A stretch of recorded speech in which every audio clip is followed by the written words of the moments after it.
இடி மின்னலின் போது நீங்கள் திறந்த வெளியில் இருக்க நேரிட்டால் உங்கள் காதுகளை இறுக்கமாக மூடிக்கொண்டு தரையில் குத்துக்காலிட்டு உட்கார்ந்து கொள்ள வேண்டும். அப்படி உட்காரும் போது குதிகால்கள் ஒன்றை ஒன்று தொட்டுக் கொண்டிருக்க வேண்டியது மிக மிக முக்கியம். தரைக்கு எவ்வளவு அருகாமையில் உட்கார்ந்திருக்கிறீர்களோ அவ்வளவுக்கு மின்னல் உங்களை தாக்குகின்ற வாய்ப்பு குறைவாக இருக்கும். காதுகளை இறுக்க மூடிக்கொள்வதால் கேட்கும் திறன் பாதிப்படைவது குறையும்.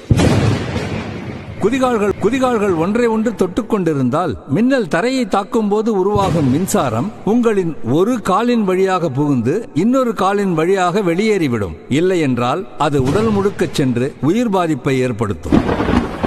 சரி, மின்னல் வருவதை நாம் முன்கூட்டியே தெரிந்து கொள்வது எப்படி?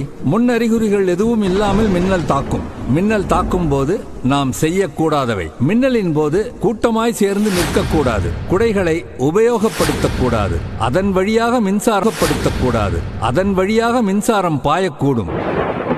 உயரமான மரங்கள் தான் மின்னல் தாக்குதலுக்கு உள்ளாகும். மின்னலின் போது உயரமான மரங்களின் கீழே நிற்க வேண்டாம். திறந்த வெளியில் நிற்பதை தவிர்க்கவும். மின்னலின் போது நீரில் இறங்கி நீந்தக்கூடாது. நீரை மின்னல் தாக்கினால் மின்சாரம் நீரின் வழியே உங்களை தாக்கும். தெரிந்து கொள்வோம், புரிந்து நடப்போம், பகிர்ந்து கொள்வோம்.